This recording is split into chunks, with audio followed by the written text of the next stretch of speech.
Sinalubong siya ni Javier sa labas ng entrance. "Pasensya na," wika ni Javier. Itinaas lang ni Daniel ang kanyang kamay at nagpatuloy sa paglalakad. Nakaramdam tuloy ng konsensya si Javier. Gayunpaman, ginawa niya pa rin ang sa tingin niyang nararapat kahit nalabag ito sa kanyang kalooban. Sinundan niya si Daniel hanggang makarating sa bahay inuman. Pumasok si Javier sa vacant room kung saan naabutang nag-e-empake si Daniel sa kwarto.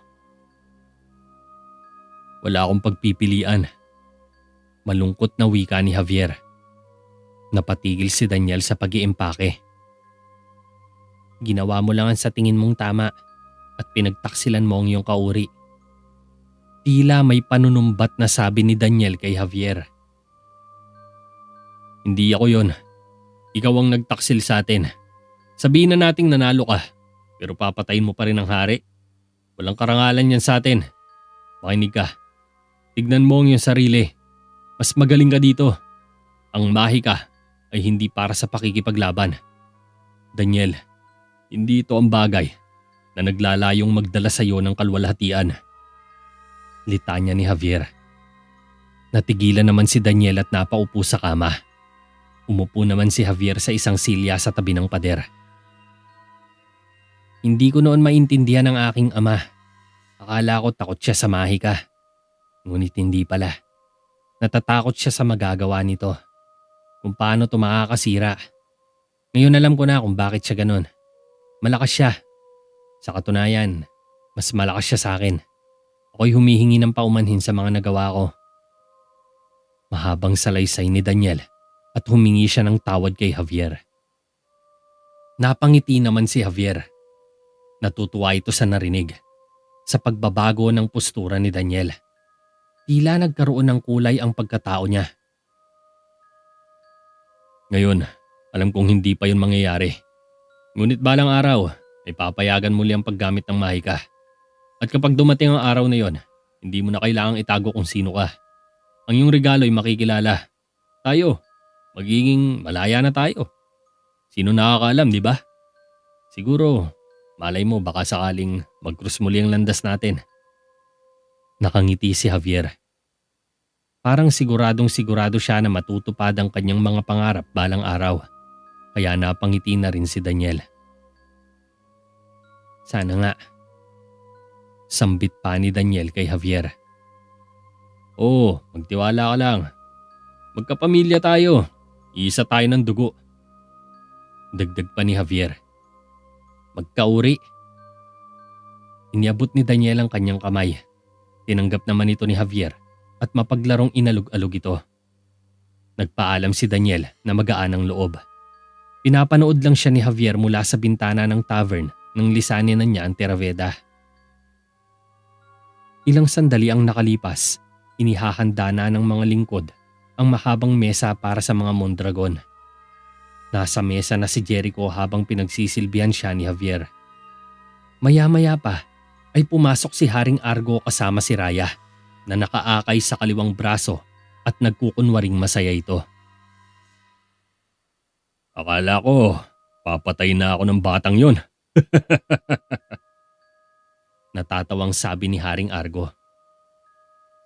"Ganun nga din ako eh," sagot naman ni Raya. Sa likod ng kanyang utak ay mas matutuwa pa siya kung napatay na lang ni Daniel ang ama niya. Mas masisiguro niya pa ang magiging pwesto sa ilalim ng pinaka-aasam-asam niya na trono. Pagkatapos biglang sumipa ang matandang espiritong lumalaban. Nagukay ako ng malalim, natagpuan ang aking lakas at doon nagsimulang umagos ang lahat. Naramdaman ko ang isang bugso ng espada, ang espadang palaban. Umagulgol ng tawa si Haring Argo nang umupo sa lamesa. Tahimik lang si Jericho na tila naiirita sa kuwelang kwentuhan ng dalawa. Medyo nagtatampo pa rin ito sa nangyari dahil sa kauna-unahang beses ay natalo siya ng kanyang ama sa isang mahigpit na paligsahan. Isang paligsahan kung saan ito lang ang nagbibigay sa kanya ng kasiyahan at kalwalhatian upang patunayan ang kanyang sarili sa maraming tao. Tao na kaya niyang gampanan ng tungkulin ng isang pinuno. Subalit sa kasamaang palad, inagaw ito ng kanyang ama na naghahangad din pala ng karangalan. Kaya laking dismaya ni Jericho sa nangyari. Tahimik pa rin ito at tila nabibingi na sa pakikinig sa dalawa. Pero kusang gumalaw ang mga paa ko.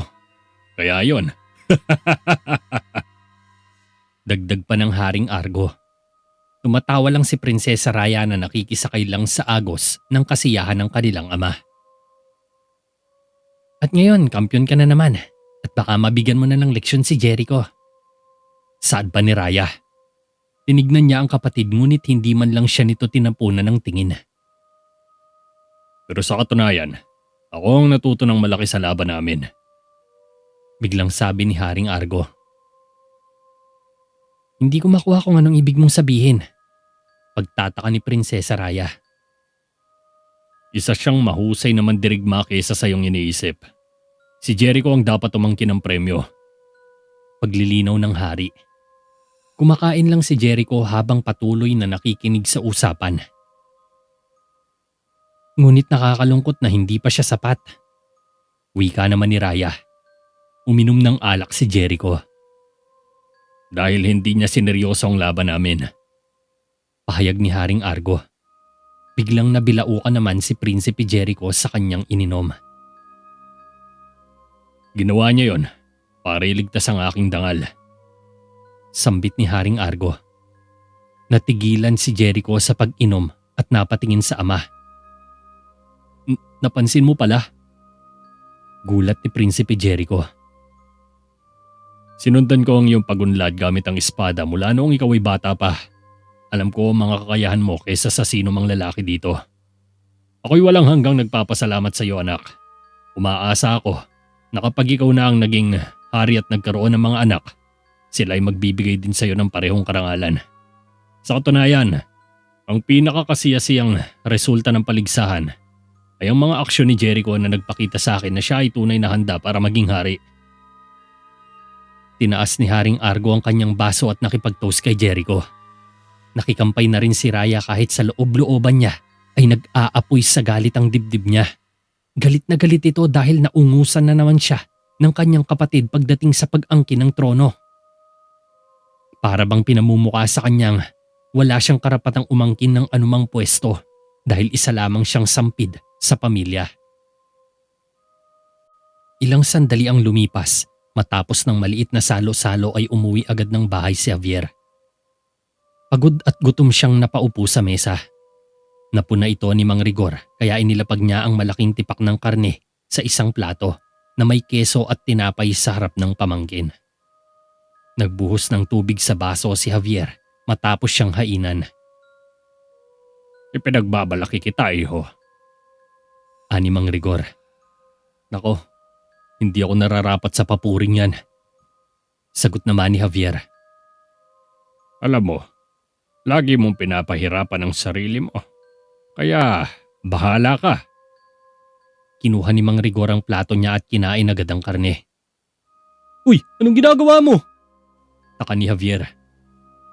Sabi mo, di ka nararapat eh. Sagot ni Mang Rigor. Tumaas agad ang kilay ni Javier.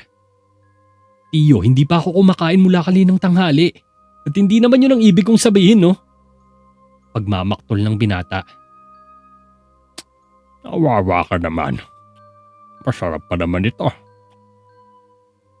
Tila pinapainggit pa siya ni Mang Rigor habang inunguya sa harap niya ang pagkain niya.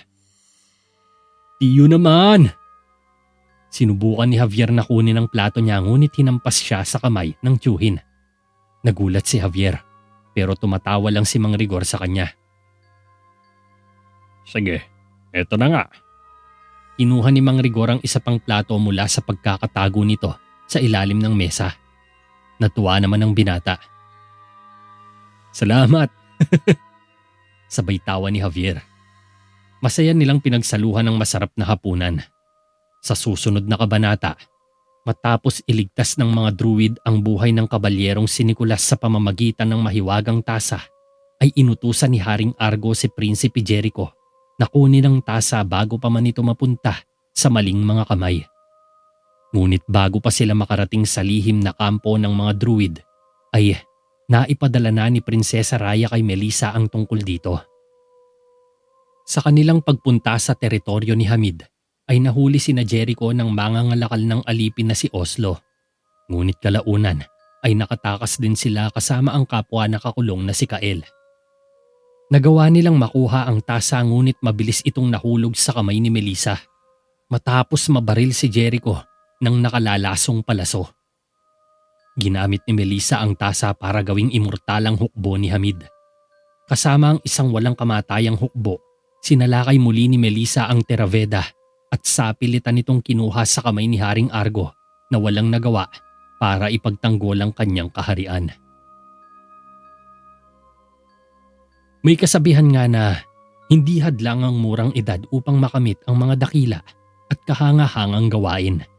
At isa na rito si Haring Argo ng Theravada. Sa edad niyang 24 na taon ay nahalal siya upang pangasiwaan ng Theravada. Sa kanyang murang edad ay nagawa niya ang mga gawain ng isang hari. Sa kabila ng kanyang sitwasyon ay naitaguyod niya ng maayos ang kanyang kaharian. Ngunit bukod sa kanyang murang edad ay may iniinda siyang mga karamdaman.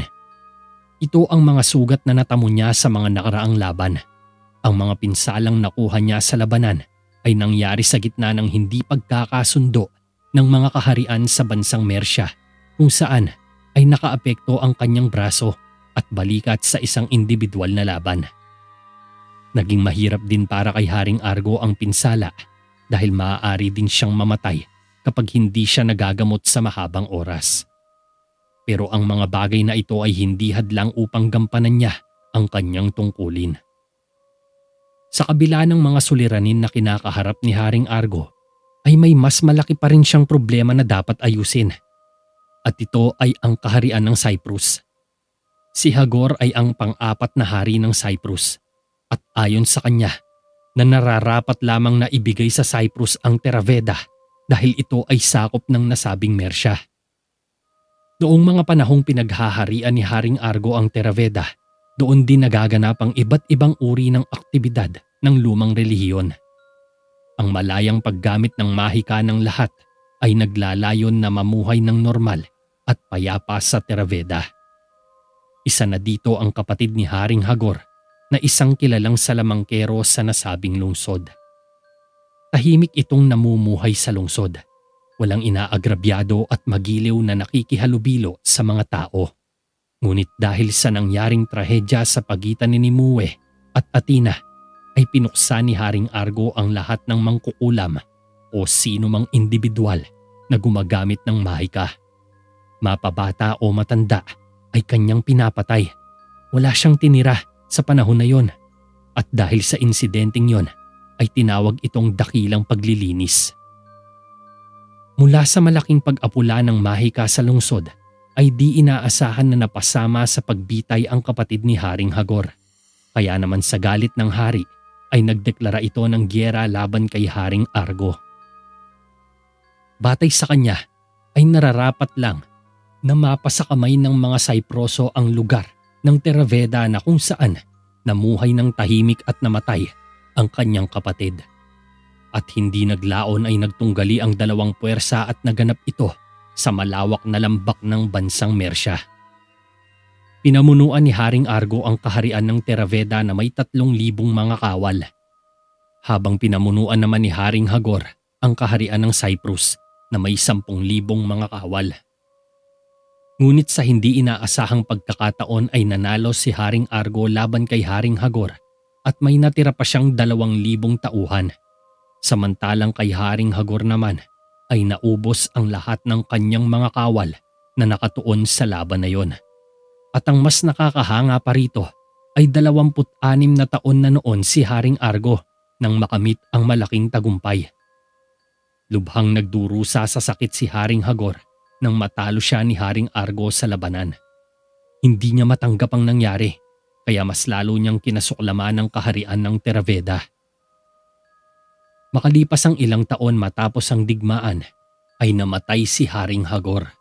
Sa edad na 35 taong gulang ay ipinamana niya ang lahat ng kanyang ari-arian sa nag-iisa niyang anak na lalaki na si Hamid. Matagal niyang sinanay si Hamid sa nalalabi ng kanyang buhay at nagawa naman nito ng tama ang tungkulin. Ang pamumuno sa kaharian ay hindi madaling gawin. Kailangan mong makiisa sa mga tao at kawal. Dinggin ang kanilang problema at hinaing. At sa loob ng maikling panahon ay nakuha ni Hamid ang loob ng mga tao. Nagtayo siya ng kaharian na may nag-iisang layunin. Ang kunin ang Theravada na nararapat lamang sa Cyprus at burahin sa ibabaw ng lupa ang ministeryo ng Mondragon. Gayunpaman, sadyang nakakamangha rin pagmasdan na sa kabila ng suliranin at problema ay maayos na naitaguyod ni Haring Argo ang kanyang kaharian. At ito'y nanatili pa rin magpasa hanggang ngayon kahit na may malaking banta itong kinakaharap. Si Hamid, ang puwersa ni Hamid na patuloy pa rin sa pananalasa sa Theravada. Patuloy ang kanyang hangarin na pabagsakin ng Theravada. Kabi-kabilaan pa rin ang ginagawa niyang pag-atake sa mga tauhan ni Haring Argo. Minsan ay may pagkakataong sinasalakay na rin nito ang ilang maliit na nayon na sakop ng Theravada. Marami na silang sinirang buhay, winasak na kabuhayan at sinunog na kabahayan simula nang magpatuloy ang kanilang operasyon. At nito lamang buwan ay may inatake na naman ang hukbo niya na isang maliit na baryo sa kanlurang bahagi ng Theravada. Kalahating araw nilang winasak ang maliit na baryo. Wala silang itinirang buhay doon. Nabalitaan ni Haring Argo ang nangyaring paglusob kaya nagpadala siya ng isang grupo ng patrol na magbabantay sa baryo. Umaga man o gabi ay masinop sa pagpapatrolya ang mga kawal. Oras-oras ay binabantayan nila ang baryo para masigurong ligtas ito. Subalit isang araw ay nangyari ang di inaasahan. Pasorpresang umatake na naman ang mga kawal ni Hamid sa grupo ng mga gwardyang magdadala sana ng pagkain para sa mga kasamahan nila. Inabangan sila sa gitna ng gubat. Pagkatapos ay sama-samang pinagpapaslang. Walang habas na pinaulanan sila ng mga palaso na siyang ikinasawi agad ng karamihan. Ngunit sa oras din na yon ay kasama ng grupo ang kabalyerong si Nicolas na siya mismong namuno sa paghahatid ng pagkain ng grupo. Sa kasamaang palad ay napasama ito sa tahimik na ambush na isinagawa ng kalaban. Kaarim-arim ang kanilang sinapit sapagkat mistulang dinaanan ng malaking ipo-ipo ang kakahuyan matapos silang tambangan ng mga kaaway. Ang karamihan sa kanila ay may mga tama sa iba't ibang bahagi ng katawan, sa dibdib, ulo, binti at tiyan. Iniwan lang sila na parang hayop habang nakabulagta sa lupa at kung saan saang puno isinabit. Ngunit pagkatapos ng paglusob, isang di kilalang grupo ang biglang lumapit sa mga bangkay ng nagpapatrolyang gwardya. Sinuri nila isa-isa kung may buhay pa ba sa mga inambush. Isang lalaki ang lumapit kay Nicolas at kinapa siya sa leeg sa bandang pulso. Nang malamang humihinga pa siya, ay sumenyas ang lalaki sa lider nila. Tumango ito at binuhat si Nicolas para dalhin sa kuta nila. "Si Hamid ang gumawa nito. Sigurado ka ba?" Galit na tanong ni Haring Argo kay Prinsipe Jericho habang nasa loob sila ng konseho. Kasalukuyang nagpupulong ang mga kinatawan ng korte nang pumasok si Jericho. Binalita niya ang nangyari at gulat sila sa balita ni Jericho. "Opo, kamahalan. Ngayong minuto lang nakabalik sa Theravada ang ating mensahero. Sinabi niya na ang patrol ay lumampas sa lupain ni Hamid at kailangan gumawa ng isang halimbawa kaya sila tinambangan." Wika ni Jericho sa ama. Sabay inabot niya ang isang damit ng gwardya na may mantsa ng dugo. Kinuha ito ni Haring Argo at sinuring mabuti. "Ilan ang patay?" tanong ni Haring Argo. "Lahat sila, kamahalan. Walang nakaligtas kahit isa." Malungkot na tugon ni Jericho. "At ang 3 kabalyero?" usisa pa ng hari. Nasawi lahat kasama na rin si Nicolas. Natahimik si Haring Argo nang malamang napasama sa ambush si Nicolas. Malungkot itong yumuko at mas napuno ng galit ang puso. Isa si Nicolas sa pinakapinagkakatiwalaang kabalyero ng konseho dahil isa siya sa mga namumuno sa kanyang pangkat at pinagkakatiwalaan din na tagapayo ng hari pagdating sa mga labanan. Samantala, matapos makuha ng di kilalang grupo si Nicolas ay dinala agad ito sa Tagong Kuweba sa hilagang silangan ng Asistir kung saan napakalapit lang nito sa pinangyarihan ng ambush. Inihiga agad nila si Nicolas sa isang altar na may nakasapin sa ibabaw na makapal na kumot. Puno ng mga nakatirik na puting kandila ang bawat sulok ng kuweba at may buto ng hayop ang nakakalat sa paligid. Lumapit sa altar ang lider ng grupo na may suot ng isang itim na balabal. Tinignan niya ng mabuti si Nicolas. Nakitang basagang kaliwang pisngi ng kabalyero at may tama sa bandang tiyan. Napabuga ng hangin ng lider ng grupo. Ang kanyang espiritu'y umaalis na sa kanya. Dapat tayong magmadali. Pag-aalala ng lider. Dali-dali itong tumakbo sa isang sulok ng kuweba at kasabay ng pagbalik niya ay may dala-dala na itong isang gintong kupeta na may kakaibang hugis at korte. Dahan-dahan itong lumapit kay Nicolas habang umuusal ng lumang orasyon na sinasabayan din ng kanyang mga kasamahan.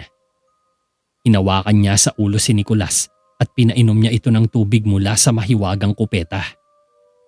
Maya-maya pa'y nagsimulang gumaling ang sugat sa mukha ni Nicolas. Naghilom din ang tama sa kanyang tiyan at naging normal ang itsura niya nang iminulat niya ang kanyang mga mata. Napatingin siya sa mukha ng lider.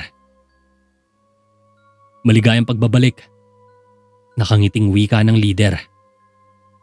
Ilang oras ang nakalipas na pagpasyahan ni Nicolas na dagli ang bumalik sa Traveda para ibalita ang nangyari. Laking pasasalamat niya sa ginawang tulong ng grupong nagligtas sa buhay niya at pinangakuan niyang babawi siya sa kanila kapag nag-cross muli ang kanilang mga landas. Magkahalong tuwa at gulat naman ang rumehistro sa mga muka ng buong konseho, lalong-lalo na si Jericho at Haring Argo nang makabalik si Nicolas sa Traveda. Halos hindi sila makapaniwala na nakabalik siya ng buhay, ngunit ang nakapagtataka ay wala man lang itong tama at galos sa katawan. Akala namin patay ka na. Sabay tinapik ni Jericho sa balikat si Nicolas nang nakangiti. Patay na nga siguro ako kung di lang ako natagpuan ng mga druid. Sagot ni Nicolas. Nagkatingin na agad sina Mang Rigor at Javier. Nakasalukuyang naroon din sa silid at tahimik lang na nakikinig sa gilid kasama ang konseho. Ang kultong druid? Gulat ni Haring Argo. Opo kamahalan, utang ko sa kanila ang buhay ko. Seryosong tugon ni Nicolas. Paano kanila pinagaling? Para ka ng patay sabi mo. Pagtataka ng hari. Hindi ko rin po alam. Sambit ni Nicolas. Gumamit ba sila ng maika? Seryosong tanong ng Haring Argo. Nag-isip sandali si Nicolas at halatang nag-aalangang sumagot. Ano kasi? Kabadong sabi ni Nicolas. Oo o hindi. Ito ay isang simpleng tanong lang at sagot. Kalmadong sabi ni Haring Argo. Ang alam ko lang ay uminom ako sa isang uri ng tasa kamahalan. Pahayag ni Nicolas. Isang tasa? Tumaas ang kilay ng hari. Maging si Raya ay na-curious din sa narinig. Ito'y pambihira kamahalan. Wala akong nakita na katulad nito. Mula nang dumampi ito sa aking mga labi, naramdaman kong bumalik sa akin ang aking buhay. Mahabang salaysay ni Nicolas na ikinagulat ng marami. Mukhang nag-iwan sa'yo ng matinding pagod ang iyong sinapit. Mas makakabuti sigurong magpahinga ka muna. Anang hari. Inapulan niya kaagad ang bulong-bulungan ng marami upang maiwasan na pag-usapan ang tungkol sa tasa ng buhay. Pumasok agad si Haring Argo sa kanyang kwarto samantalang sinusundan lang ng tingin ni Raya, si Nicolas, habang ito ay inilalabas ni Mang Rigor sa konseho. Hindi rin maiwasang mag-alala ni Javier na nakatingin kay Raya. Sa ngiti pa lang ng prinsesa ay alam na niyang tuwang-tuwa ito sa nakuhang bagong impormasyon. Sigurado siyang may magagamit na naman si Raya laban sa kanila. Hinatid ni Jericho si Nicolas sa kanyang kwarto at ilang pagsusuri muna ang isinagawa ni Mang Rigor bago hinayaang makapagpahinga si Nicolas. Tapos na ba? Tanong ni Nicolas habang nakahiga siya sa kanyang malambot na kama. Oh, mukhang pagod ka lang at naubusan ng dugo. Ngunit sa paglipas ng mga araw, ikaw ay ganap ng gagaling. Tumayo si Mang Rigor at hinarap si Jericho na naka-cross arm lang sa may gilid ng pader. Nasa likuran niya si Javier na nakaupo naman sa ibabaw ng lamesa, ngunit tahimik lang ito na nagmamasid at nakikinig. Salamat Mang Rigor, wika ni Jericho. Tumango lang ang manggagamot sabay tinapik si Javier sa balikat. Lumabas na sila ng kwarto subalit nakasalubong naman nila sa may pinto si Haring Argo na mukhang hinihintay silang makalabas.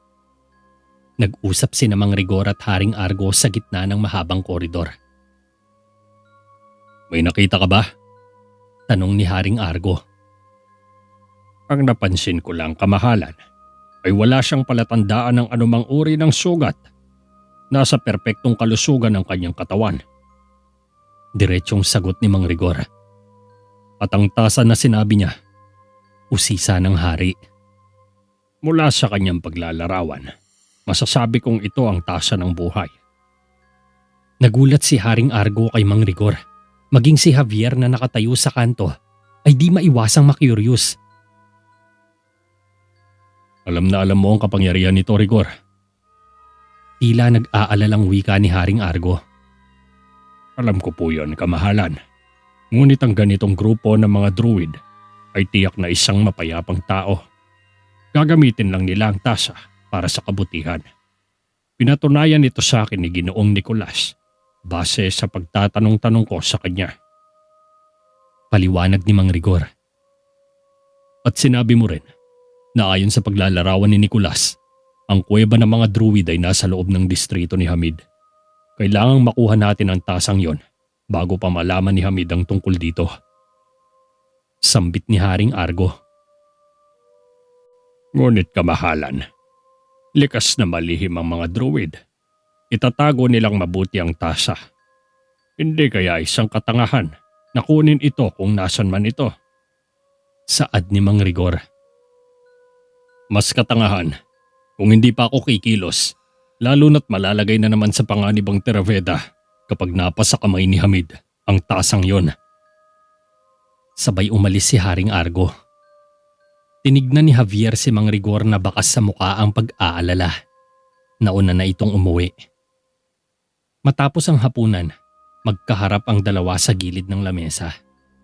Halos pabulong na lang silang nag-usap sa liwanag ng kandila. Akala ko nawasak na ang tasa kasama ni Nimue nang matalo ko siya sa isla ng Pinagpala. Pagtataka ni Javier. Hindi masisira ang tasa, iho. Ito'y merong walang hanggang kapangyarihan. Hindi lang ito nakatali sa iisang oras o iisang lugar. Pahayag ni Mang Rigor. Ngunit bakit labis itong kinakatakutan ni Haring Argo? Usisa pa ni Javier. Dahil ang tasa ay maaaring gamitin para sa kasamaan pati na rin sa kabutihan. Sagot ni Mang Rigor. Medyo naguluhan si Javier. Hindi ko maintindihan. Napabugan ng hangin si Mang Rigor at tumingin ng seryoso kay Javier. Maraming siglo na ang nakalilipas. Nahulog ito sa pag-aari ng isang mahusay na mandirigma. Isang gabi, tinipon niya ang kanyang hukbo sa harap niya. Kumuha siya ng isang patak ng dugo mula sa bawat tao niya at tinipon ito sa tasa. Pagkatapos ay naging ganap na silang immortal. Ganyan ang kapangyarihan ng sasakyang dagat na ginawang walang kamatayan ang mga sundalo niya sa kanilang kinatatayuan. Mahabang salaysay ni Mang Rigor. Nanlaki ang mga mata ng binata. Kung gayon, wala silang kamatayan. Wika ni Javier. Tumangulang ang manggagamot. Ang pagpatay na kanilang ginawa ay naisulat sa kasaysayan.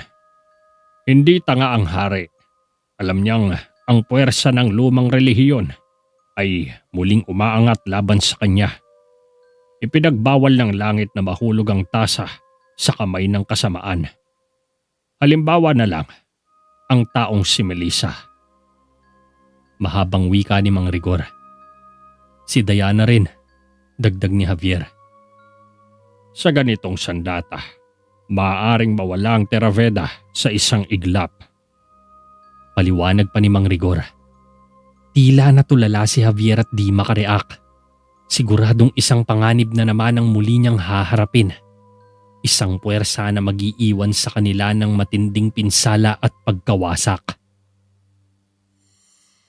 Pinatawag mo raw ako, Ama. Salubong ni Jericho sa labas ng silid ng kanyang ama. Si Hamid, ang sinumpaang kalaban natin. Hindi natin maaaring ipagsapalaran na makuha niya ang tasa ng buhay. Anang hari. Naintindihan ko po, Ama. Sagot ni Jericho. Dapat mo tong kunin. Ang misyon mo ay dapat mong panatilihing lihim. Wala kang pagsasabihan maski sino tungkol dito. Wika ng Haring Argo kay Prinsipe Jericho. Subalit lingid sa kanilang kaalaman ay tahimik lang na nakaantabay si Prinsesa Raya sa kabilang bahagi ng silid. Nakatayo ito at walang ingay na nakikinig sa likod ng isang screen. Isasama ko ang pinagkakatiwalaang tauhan ko, Ama. Mungkahi pa ni Jericho. Nakita na natin ang nangyari sa huling patrol na nagbabantay sa lupain natin. Dapat kang pumunta ng mag-isa. Ikinalulungkot kong ilagay ang ganitong pasanin sa iyo, anak. Ngunit wala akong ibang mapagkakatiwalaan maliban sa iyo. Seryosong sabi ni Haring Argo. Naiintindihan ko po, Ama. Sabay tango ni Jericho. Nangamba naman si Raya sa screen na baka mahuli siya kaya nagmamadali itong umalis. Pagsapit ng hapon, pinatawag ni Prinsipe Jericho si Javier para isama ito sa kanyang mahabang paglalakbay. Madaling araw pa lang ay nagsimula ng mag-impake ng mga gamit si Jericho na kanyang dadalin. Pumasok si Javier sa kwarto at nagtatakang tinignan si Prinsipe Jericho na nag-iimpake sa may lamesa. Maganda kapag sikat ng araw, alis tayo mamaya. Wika ni Jericho kay Javier. Ha? Aalis? Hindi ko nga alam kung saan tayo pupunta eh. Paano ko malalaman kung anong dadaling ko? Mainit ba sa lugar na pupuntahan natin? O masyadong malamig doon? Magiging basa ba to? Magiging tuyo ba? Sunod-sunod na tanong ni Javier. Huwag ka na nga dumaldal dyan. Para kang babae. Hindi tayo magbabakasyon, Javier. Naiinis na sagot ni Jericho. Nagsibol naman ngayon bakit hindi? Kinuha ni Javier ang isang pulang kapa sa loob ng cabinet. Meron itong simbolo ng crescent moon ng Theraveda. Napansin ito ni Jericho kaya pinigilan niya si Javier na isilid ito sa bag niya. Wag yan. Hindi dapat malaman ng iba na tayo'y taga Theraveda. Pag dinala mo yan, para tayong pupunta sa ilalim ng buwan. Biro pa ni Jericho kay Javier. Alam mo, nakakatawa to eh. Sasabihin mo ba kung saan tayo talaga pupunta o hindi? Reklamo ni Javier. Pwes, ang masasabi ko lang sa iyo, Javier, ito'y sikretong misyon at siguradong magiging mapanganib. Sagot ni Jericho. Mahusay! Iniwan ni Javier sa mesa ang kapa. At masasabi ko rin sa iyo na tayo ay pupunta sa lugar na puno ng mga tulisan. Mahusay pa ba? Saad ni Jericho. Napabist si Javier. Grabe! Ang astig naman! Saan naman yun? Pwede mo bang sabihin? Pangungulit ni Javier.